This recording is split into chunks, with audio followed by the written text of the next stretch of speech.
Welcome, everyone, to another episode of Wits and Weights. Today is a special one because it's the first episode I've ever done featuring a member of our Wits and Weights Facebook group. And he's got a unique backstory. He's got some exciting, very interesting performance related pursuits that we're going to chat about. So I'm really looking forward to this conversation. We're going to get into strength, lifelong health, training for events, avoiding overtraining, especially as we age, and more topics just like that. My guest today is Josh Isley, a 42-year-old mechanical engineer who loves hunting the backcountry and mountains, but who also rides a desk every day. We can relate. He was an athlete in high school, and as happens to many people, he relied on his natural abilities for too long and, in his own words, let himself go a bit. Josh was inconsistent with training and developed a bad relationship with food. He spent the last several years training on and off for hunts, and he finally got it dialed in this year in preparation for a mountain goat hunt. Josh still struggles with food and binging, but is getting better all the time. His program worked well because he was able to climb much better than he could last year. And he's now moving into recovery mode, beginning to prepare for New Zealand in the spring. We were just talking about that before we started recording.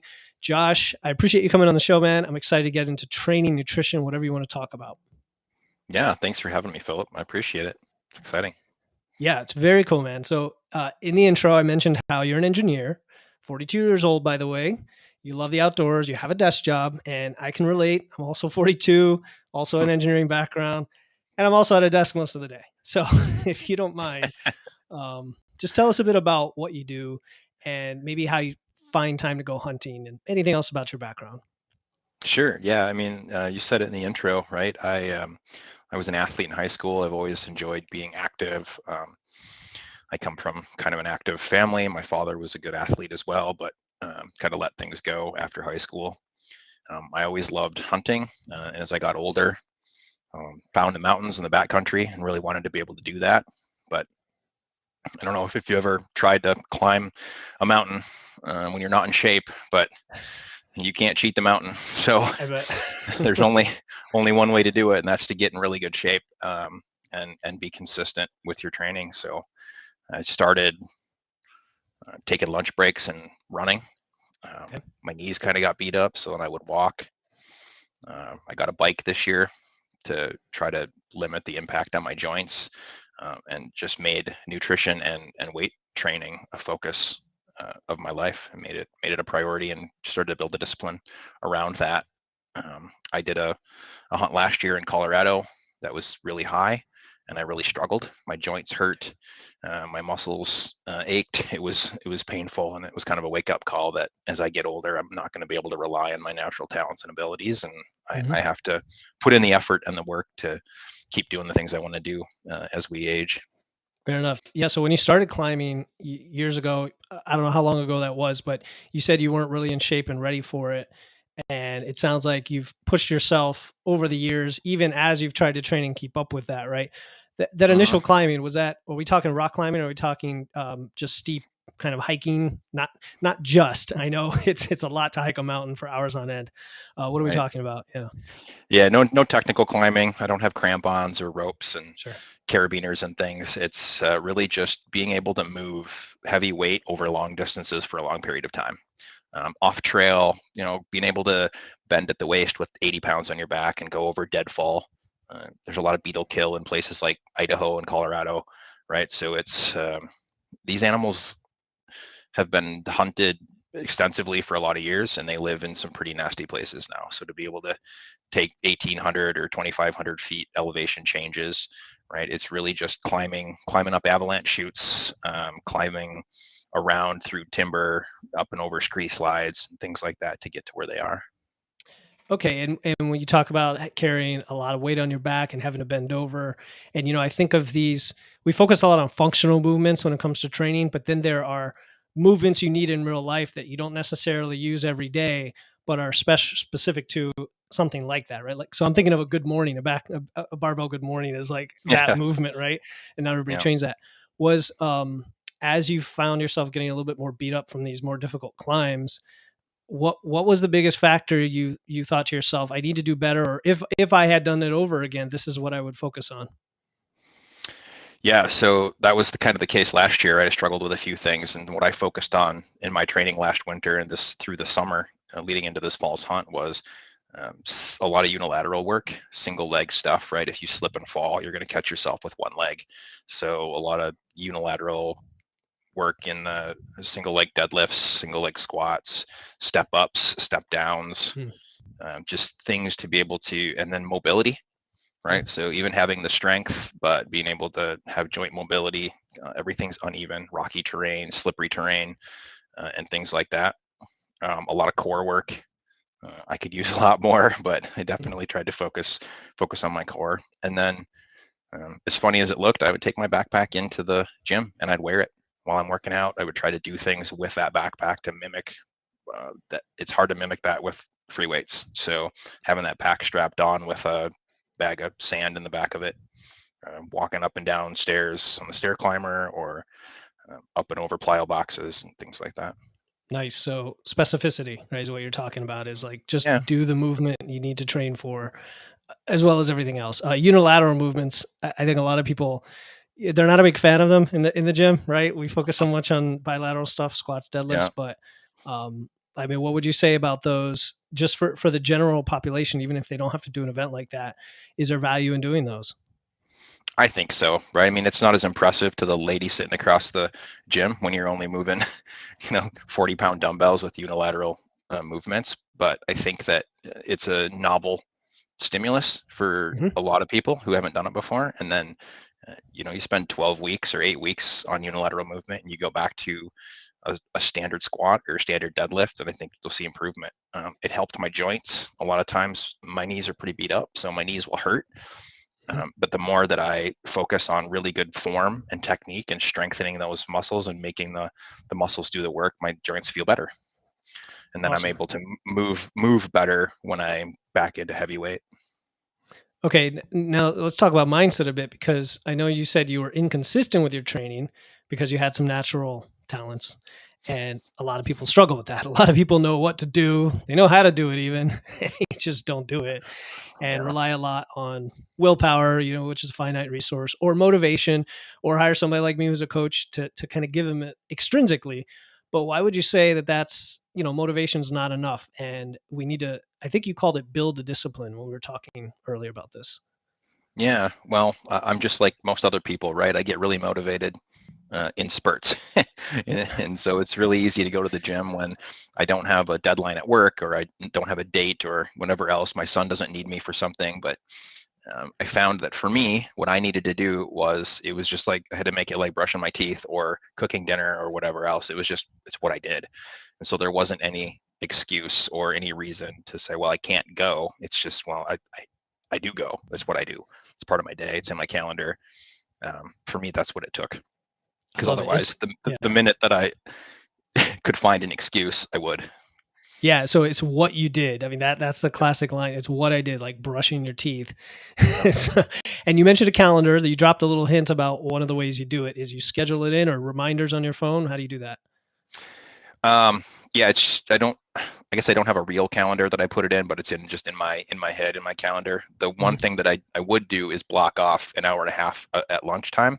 mhm. Um, I don't know about how your work is, but if I have an open spot in my calendar, someone will fill it. So Yep. I would make sure that every other day I had an hour and a half to go and do my cardio. So I would Okay. run or ride a bike in the summertime, or I have a stair climber in my basement.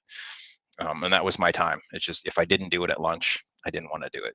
I could find a way to go to the gym after work, and I needed more time. My gym routine was kind of longer anyway, and I had to drive. I live in the middle of nowhere, so I had to drive to Okay. get to the gym, but I needed that lunchtime cardio. I found that if I tried to get up early, I couldn't get out of bed. I didn't wasn't motivated. After work, my brain just was tired. I wanted to eat dinner and sit down. I couldn't do it. So I had to find a time that worked for me and make sure that that's just what I did. That was my lunchtime routine on Tuesdays, Thursdays, and Saturdays. I ran or biked or hiked or rucked, and I Yeah. just made that part of my day. Yeah, and that's awesome advice. A couple things there. One, the fact that you thought ahead and you planned it in and you blocked it out, right? It's the same idea when people say they can't get enough steps. It's like, well, find something you do every day and connect it with that activity. Maybe it's lunch and you're going to eat for half an hour, block an hour, like you said, out of your calendar, block an hour, and that second half an hour is always going to be for walking. And what was the other thing you mentioned, that even if you do that, it has to work for you? So getting up Yeah. early and doing it late didn't work for you. Just like I can't train after the morning because the day is just gone for me. And some people are like, I couldn't train in the morning, so it's got to work for you. Um, Yep. That's so right. yeah. So now, I love the culture here of you working out and trying to stay fit, regardless of age. Age just a number. And we're not in our 20s anymore. So we can't put in the same long, hard workouts every day, 6, 7 days a week like we would have liked to back then. How do we avoid overtraining then? Yeah, that's a great question. And I didn't know the answer to that. So I was raised by parents who were entrepreneurs and small business owners, and they just worked and worked and worked. And my Mhm. grandfather and my uncles were farmers, right? So I was raised in this culture throughout the late 80s and early 90s. It was nobody cares, work harder, right? Just keep going. And so I kind of took that approach through high school. My wrestling coach was the same way. And I approached my fitness that way, and I found myself injured a lot. I mean, I was working through adductor and growing pulls. I still have an umbilical hernia, a lot of shoulder issues, right? And I just had this feeling listening to podcasts like yours and others, right? Really great information. Hey, I might be overtrained. So I actually went and hired a personal trainer. To me, I felt like it was an investment, right? I pay health insurance and I go get a physical. I go to the dentist and take care of my teeth, right? I put money away for retirement. Why wouldn't I put the same investment in my body? So I squirreled away some money and I hired her, and she was like, absolutely, you're overtrained. You need to back off, right? And so I think Mhm. just having that reinforcement from somebody else who I trusted as a professional, and then I was able to back things off a little bit and reevaluate. And one of the problems I have is sleep. I don't sleep well, so I've been really trying to focus on that, and that's helped. If I can get consistent sleep, and I don't push myself for 2 hours in the gym every single day, and I cut it back to maybe instead of 3 days, go to 4 days. That's uh, shorter time periods or something like that, and find what works. Right. It took a while to Mhm. kind of zero in on what my body needed, but I didn't get injured after that. I had a lot better experience, and I was able to stay more consistent. And so I ended up in a better place by doing less than where I was going by doing so much, because I was constantly recovering from injury. Yeah, and people need to hear that because I mean, we say 20s, but really even starting in your late 20s, early 30s, these issues can start to creep up if you're overdoing it. And it sounds like before you got a personal trainer, did it enter your mind that you should do less, or and you just didn't do less, or Yes. did you not even consider it? Yeah. Oh no. I struggled back and forth between this inner monologue of, yeah, I'm probably overtrained, right? I can listen to Philip on this podcast, and I can listen to these other people, and I can read these things, and I can look at, I'm an engineer, right? I can look at everything that's happening to my body and how I feel and put the puzzle pieces together. Then the back of my mind is, you know, put on your big boy pants and keep working hard. Yeah. Yeah. and, Yeah, because and how you were taught, and like, I'm gonna lose my yeah, gains, yeah. I'm not gonna be strong. Like, well, I can't take a day off because I'll eat too many calories and I'll gain six Mm, pounds. But I think a lot of it has to do with what we're fed in the media too, and through sales. People are trying to sell supplements or sell workout gear or whatever else it is. And I think we're fed a lot of misinformation. So, yeah, I agree. And people come from it from different angles. I know a lot of my female clients, it's the idea of the more I move, the more calories I burn. That's how I keep the weight off. So of course I'm going to work out mhm, every day. And for guys like us, we'd like to lift. So on my Wednesday off day, I'm like, what do I do today? I guess I yeah. recover. um, And so for I me, mean, I was trying yeah. to be as strong as possible, but as small as possible. So I don't want to carry the weight on the mountain. So I don't want to be huge. I just want to be really, really strong and really, really lean. But so I was worried about the same thing. I don't want to put on a whole bunch of body fat and carry that up the mountain. So even though it's my off day, I'm going to put 50 pounds in my pack and I'm going to go rock for 6 miles, right? Hmm. Well, Hmm. you don't get a chance to heal. Yeah, fair enough. So that makes it even more difficult because now you're playing that game of strength to weight ratio, same thing that a lot of endurance athletes go through.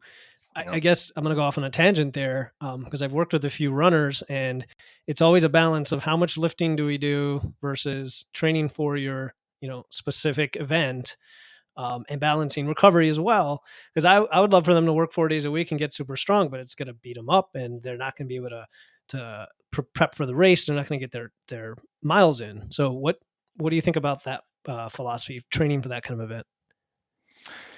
Yeah, it's interesting. I fight the same battles, and what I found is I just split it down the middle. I was lifting 3 days a week and lifting heavy, and other 3 days a week I was all about cardio and trying to get long distance endurance and muscle endurance in. So I was eating a lot of calories though to try to keep that up. I was still in a deficit, but I mean, when I quit a week before my trip, I was 185 pounds. I was 10% body fat, and I was eating 3,000 or 3,200 calories, right? And I was maintaining or just losing a little bit. So there's a lot of movement, but eating and feeding the body so that it could recover. But if I felt like if I just lifted and didn't do the cardio, doesn't matter how strong I am, if I can't keep climbing and I can't keep Hmm. moving because my muscles don't have the endurance. But I can run all day long. If I can't pick up the animal and put it in the backpack and carry it off the Hmm. mountain, then I'm stuck too. So I had to split it down the middle. Okay. And you said you were in just a mild deficit going in, and not necessarily trying to be. It's just trying to keep up with the calories. Would Oh, I is was that trying to be. you? Okay, so you were trying to be. You were Yep, trying to get the yep, weight down in that way. yep. Is that typically what's done, as opposed to, because I don't know, is as opposed to cutting ahead of time and then kind of maintaining or even trying to gain into the event? Just curious. Probably would have been better if I'd have been gaining into the event. But I felt like I did okay anyway. Hmm. Like we talked about before, I still struggle a little bit with my nutrition, and sometimes I go off the rails. And Hmm. so I had done that um, earlier in the summer, Hmm. Okay. and gained a little bit of fat back, and so I was still working on cutting that You, out. you had to make up Yeah, for it. You got it. my trainer wanted me to be eating more for sure. We had to Yeah, come to it's a come it's to an it's understanding on where I right. was going to be. It's So relative to where you are, and when you have an event, there's a time base to it that you just can't ignore. The average Gen Pop that has a flexible schedule can make it work, but you're like, I gotta go climb on this day, so it is what it is.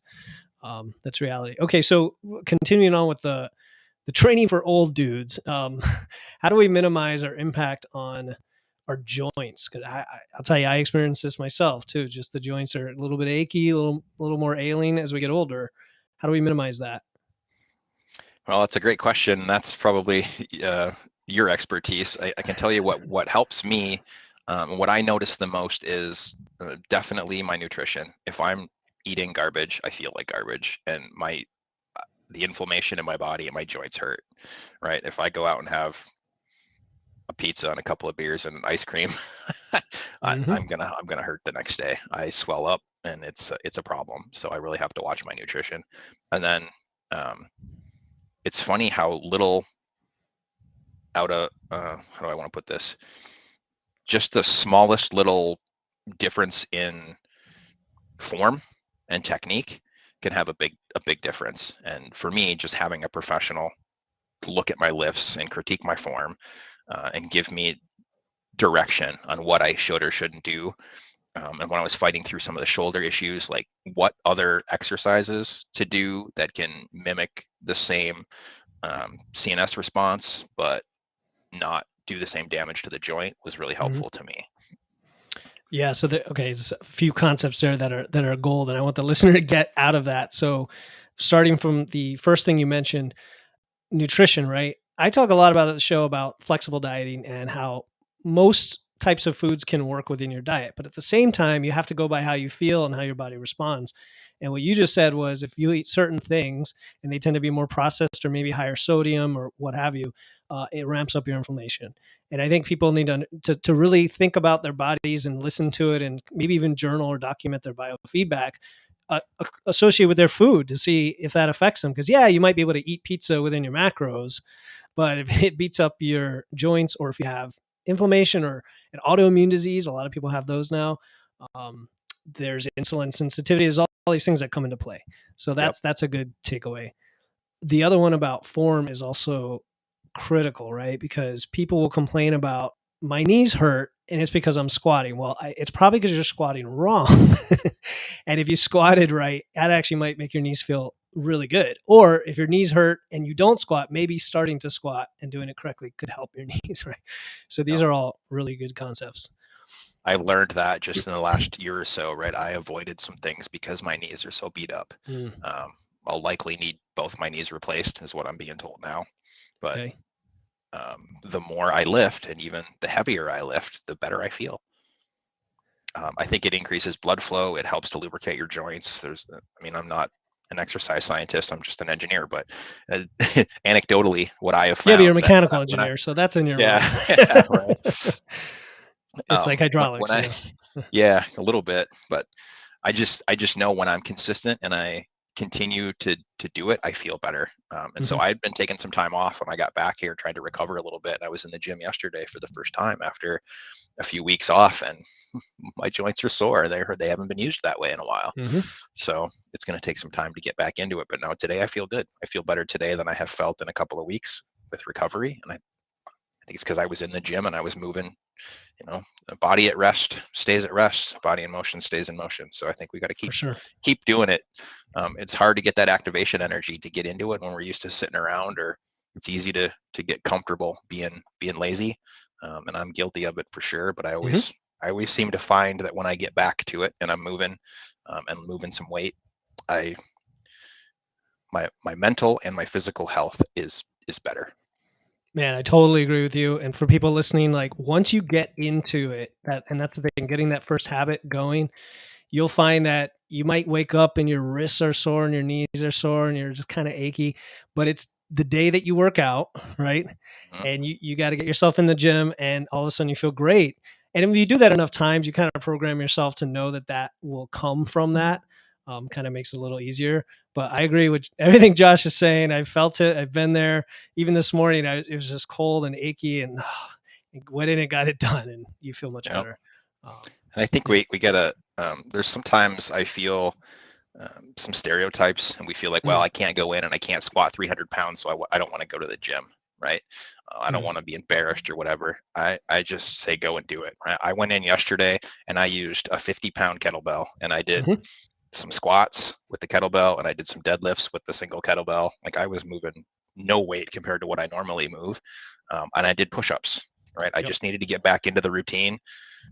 We don't have to PR every time we go in there. It's not what it's about for me. It's just about constant improvement and keeping my body healthy so I can keep doing the things that I love as long as I can do them. Yep.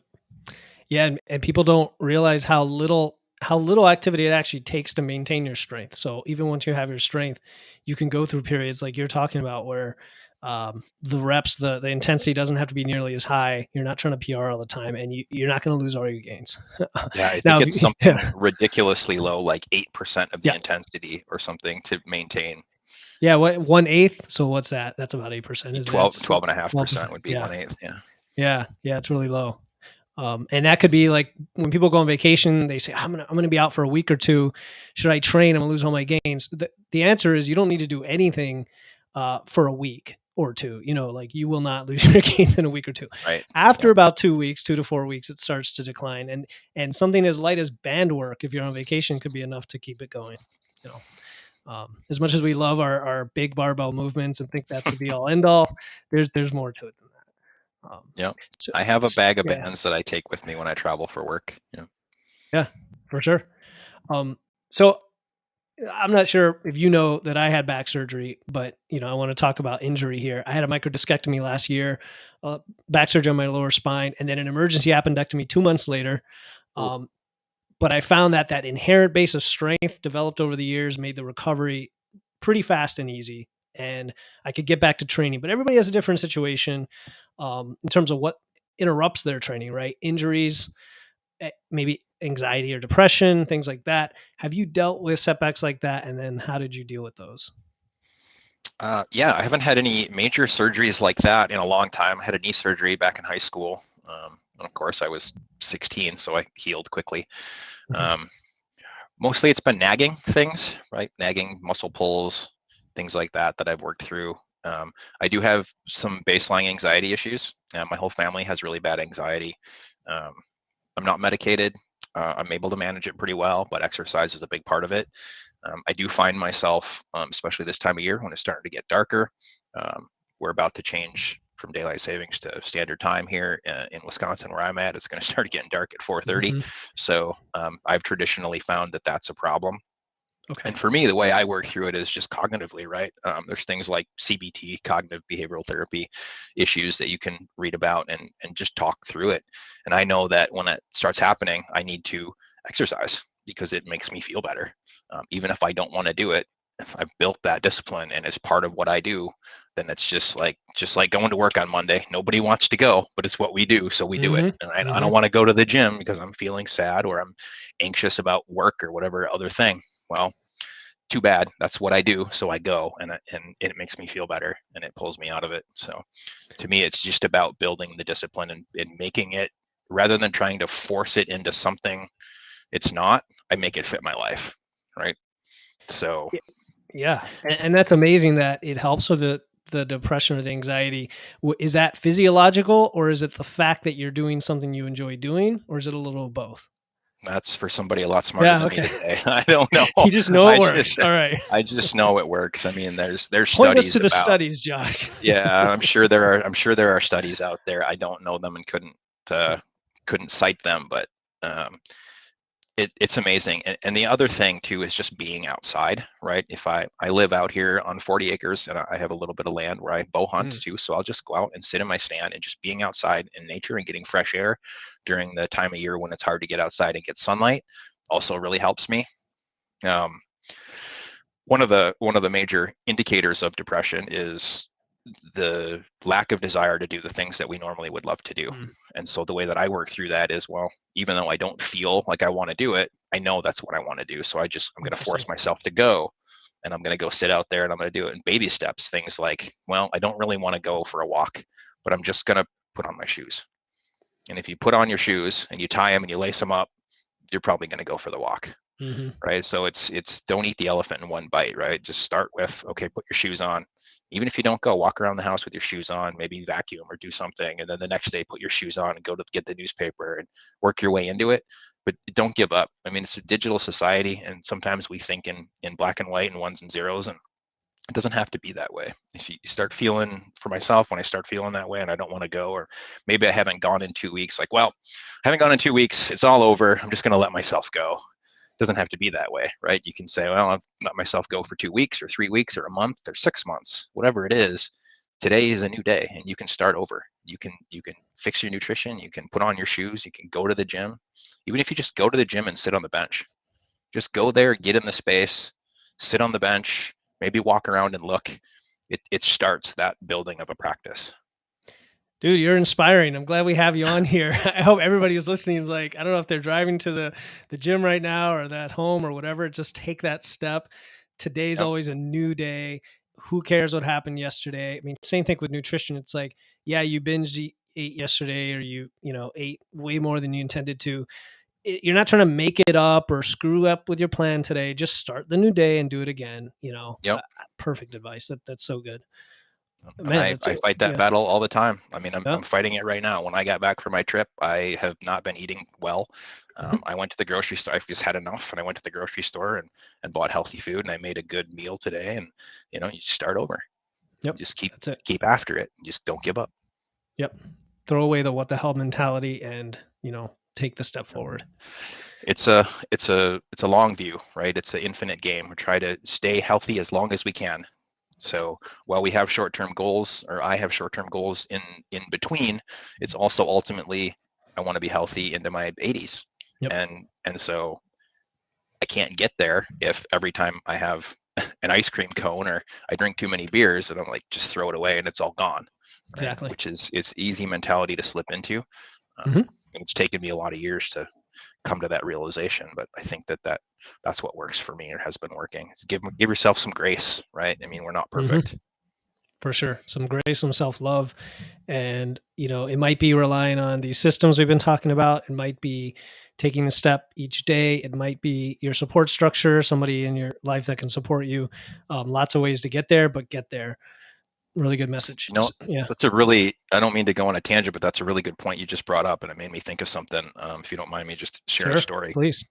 I think a lot of people don't see food and nutrition and exercise the same way they see some other things. Hmm. And Some of my friends and family didn't understand the struggles that I had with food and what it meant, because if you look at me, even when I'm what I consider heavy, I don't look like I'm obese, right? So like you would think of a normal fat guy or whatever. And so they're like, oh, you're fine. You can have this dessert or you can have that. And my response was like, you don't understand. This is something that's important to me. And it's not that I can't have it. I'm saying that I don't want it, right? Mhm. I'm trying to do something different.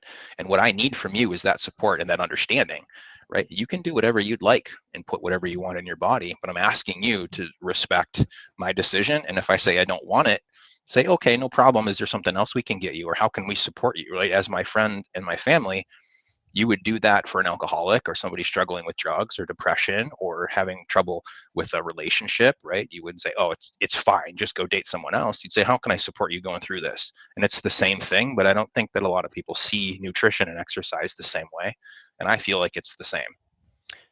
I agree with you as well, and that's courageous to ask somebody to to support you and be explicit about your wants and needs. Because of course, I'm sure a lot of people feel they maybe can't do that, or it's a difficult thing to do. Um, Yeah, no, it's a good message, Josh. Thank you for sharing that. So let's get a little less serious maybe for a second and go Yeah, off sure. and talk about the training again and your hunting. And I'm not a hunter. It sounds like a lot of fun. My perception of what you're doing with the climbing through the mountains and hunting at the same time, it's like a composite sport, right? It involves both strength and endurance. And we already talked about the keeping your weight down, but staying strong, which are kind of contradictory in some cases, depending on how your training is structured. So, how do you manage that dichotomy? The strength versus endurance. Yeah, I think it's like I said earlier. I tried to split it down the middle and Yeah. train heavy. So I wasn't worried about like high reps or low reps. I tried to do different things, and so I would run through a program for 8 or 12 weeks, and I would do 5 reps or 6 reps, and then I'd go to um, a 12 or 15 or 20 rep program just to keep keep strong. I don't think it matters so much what you do, as Mhm. long as you're doing something to keep your muscles building and keep your central nervous system kind of surprised. So Mhm. I've got a couple of programs that I bought that I thought were good. I tried to do full body workouts. Excuse me. Very little of what I need is preacher curls or leg extensions or Okay. things that Sure. are very isolating to single muscle groups. I'm usually, like I said, up, down, climbing, kneeling, um, laying in uncomfortable positions for a long Mhm. period of time, right? So I'm trying to move my whole body, um, and then yeah, different, trying to find different ways to train for climbing. So bicycle uphill, heavy pack hiking up hills, a stair climber. I spent a lot of time on Mhm. a stair climber. So I just split it down the middle and tried to do things that made sense.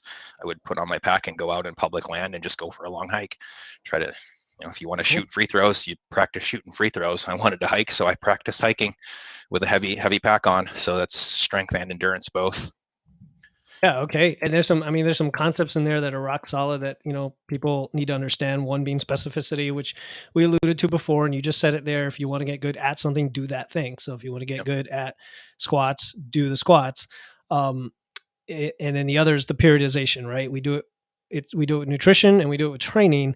You talked about different rep schemes and changing it up. And it's not that we're trying to confuse the muscles or make it vary it for its own sake, even though it could be fun.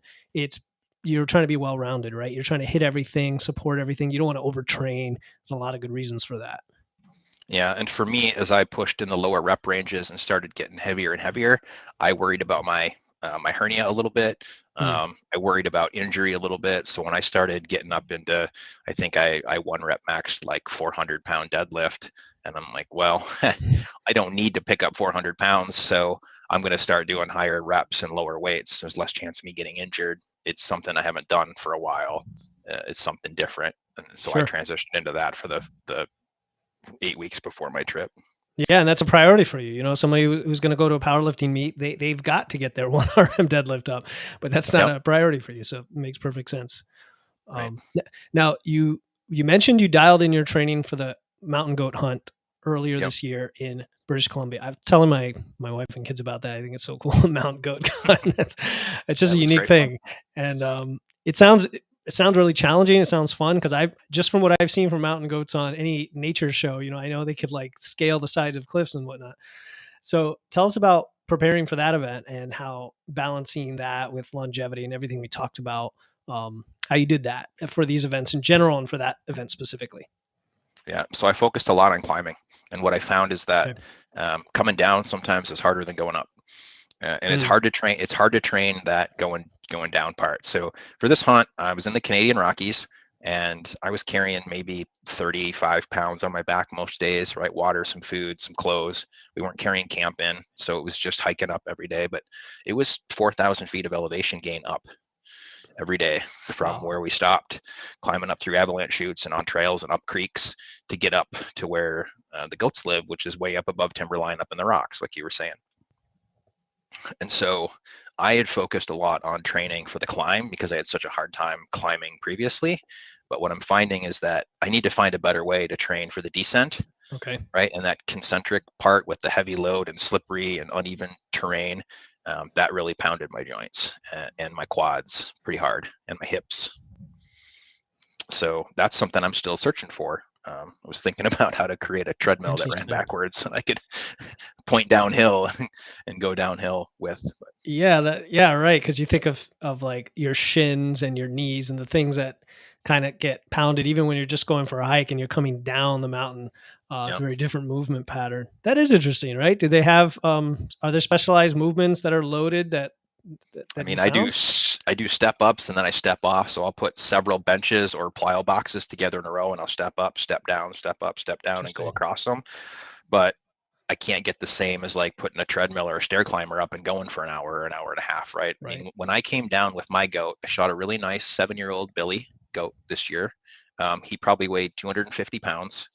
So the guy I was with and I both carried out packs full of meat and hide and head and horns. And um, I think my pack was 75 pounds when I got out, and that's with all my water gone. I'd finished my water. Mm, So I had 4 liters of water. So I was at 9 pounds of water. So it was probably 85-pound pack coming down, um, which isn't super heavy, but it was steep. Going up at the top, it was about 40 degrees. It was hand over foot climbing and then coming down that.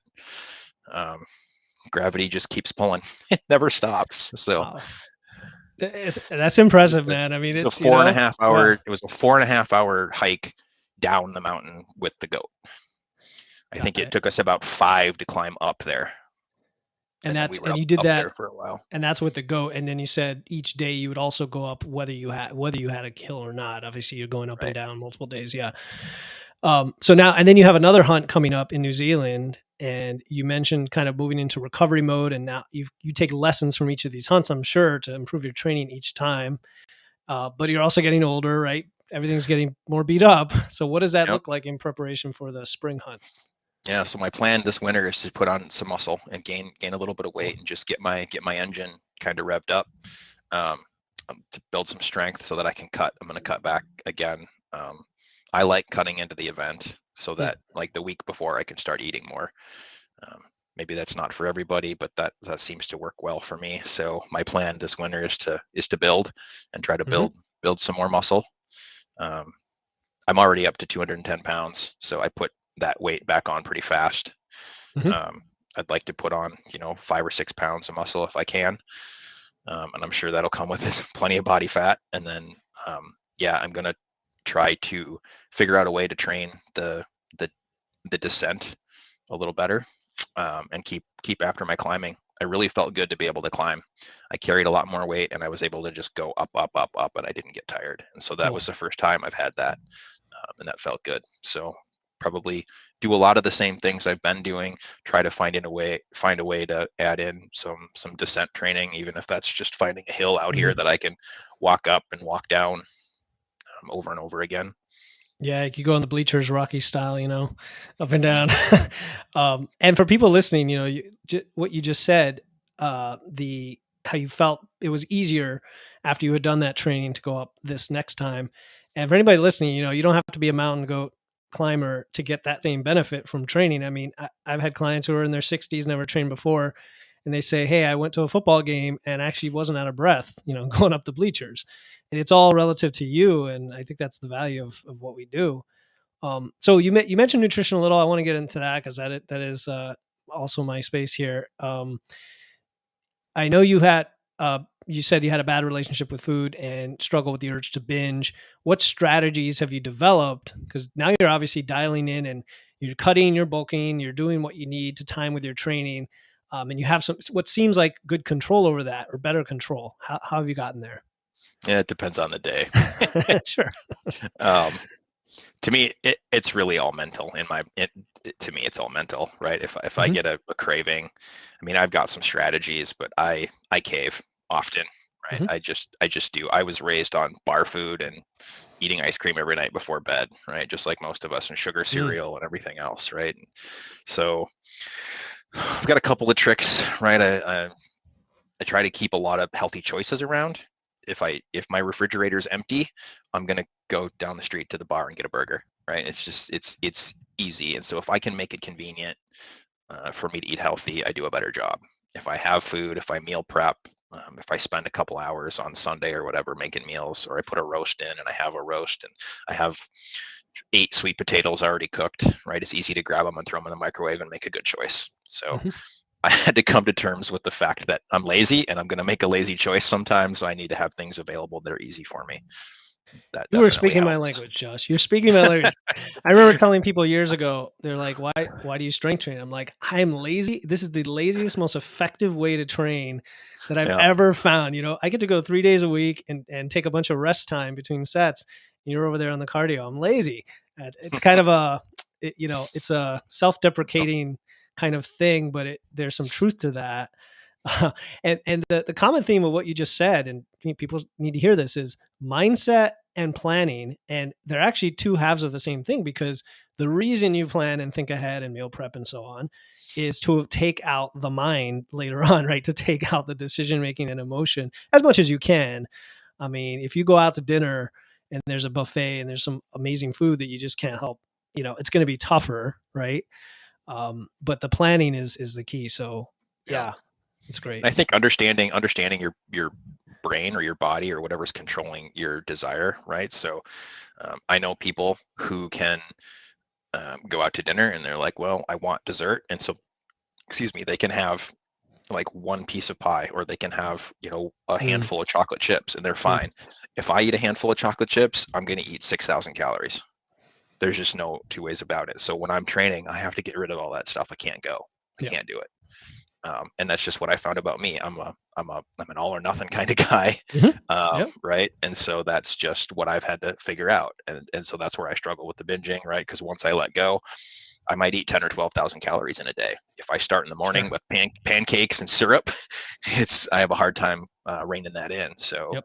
I really have to watch it, and I try to make other choices like um, I've found that if I take yogurt and I get a good 2% Greek yogurt and I put frozen berries in it and maybe a little bit of honey, I can use that as a substitute. And then I didn't eat the ice cream and I don't eat the whole thing, right? Hmm. And so I made a kind of a hack, I Substitute. guess, Yeah. around, yeah, a substitute for what I would normally want. I've just got the cold and I've got the little bit of sweet, and it also helps if I can get off of sugar for 2 or 3 weeks, then berries and oranges and other things taste sweet again. Yes. And so I Yes. can use that, right? And I really struggle with that transition once I've had Ben and Jerry's for a couple of nights in a row, and then I go and have yogurt and berries. Well, this tastes like garbage, right? But it's because my receptors or whatever it is in your brain is like, well, that's not sugar.